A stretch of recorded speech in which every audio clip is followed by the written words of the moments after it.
রাজ্যে ট্রিপল ইঞ্জিনের সরকারের আমলে দুর্যোগ সর্বক্ষেত্রে দিনের পর দিন বৃদ্ধি পাচ্ছে। নিত্য প্রয়োজনীয় জিনিসের দাম আকাশ ছোঁয়া, অথচ কর্মসংস্থান নেই। উপজাতি এলাকায় কাজ নেই, খাদ্য নেই, অভাবের জ্বালায় সন্তান বিক্রি করা হচ্ছে। এই অভিযোগ তুলেছে প্রদেশ কংগ্রেস। একই সঙ্গে তাদের দাবি রাজ্য সরকারের ক্ষমতায় থাকার নৈতিক অধিকার নেই। রবিবার আগরতলায় কংগ্রেস ভবনে দলের পক্ষ থেকে এক সাংবাদিক সম্মেলন করা হয়।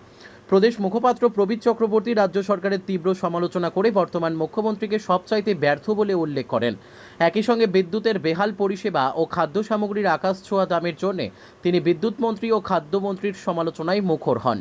বেসরকারি বিদ্যুৎ সংস্থা ফিডকোকে দায়িত্ব দেওয়ায় বিদ্যুৎ পরিষেবা তলানিতে গিয়ে ঠেকেছে বলেও অভিযোগ করেন।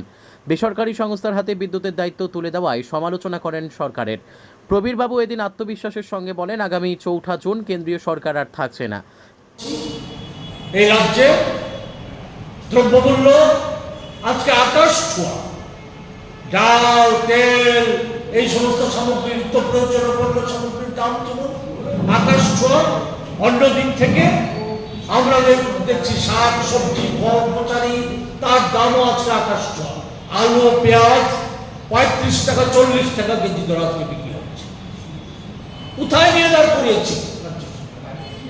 খাদ্য দপ্তর কিছুদিন পর পর পত্রিকায় বিজ্ঞাপন দেয় খাদ্যমন্ত্রী, বিদ্যুৎ মন্ত্রী যেমন বেফাস কথাবার্তা বলার জন্য খ্যাতি অর্জন করেছে, খাদ্যমন্ত্রী উনি পত্রিকায় বিজ্ঞাপন দেওয়ার জন্য ছবি ছাপানোর জন্য উনি আজকে বিখ্যাত হয়ে উঠেছে, খ্যাতি অর্জন করেছে।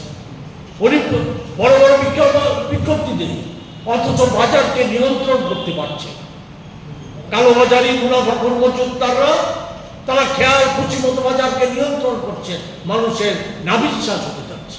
এই জায়গায় দাঁড়িয়ে এমন তোর একটা জায়গায় দাঁড়িয়ে আমরা যেটা মনে করি সেটা হচ্ছে এই যে না, আমাদের ট্রিপল ইঞ্জিনের দরকার নেই। ট্রিপল ইঞ্জিন সরকার আজকে একটা ইঞ্জিন, প্রথম ইঞ্জিন, 1 নম্বর ইঞ্জিন, 1 নম্বর ইঞ্জিনকে দেশ থেকে তাড়ানোর জন্য, সরকার থেকে তাড়ানোর জন্য ভারতবর্ষের মানুষ, নির্বাচক মন্ডলী সংকল্পবদ্ধ হয়ে নিয়েছে। সংকল্পবদ্ধ হয়ে আজকে ওই 6 দফায় নির্বাচন সংগঠিত হয়ে গেছে। 6 দফা নির্বাচনে নির্বাচক মন্ডলী অংশগ্রহণ করেছে। 7ম দফা আগামী 1 জুন 4 তারিখ দাদামা বেঁচে যাবে।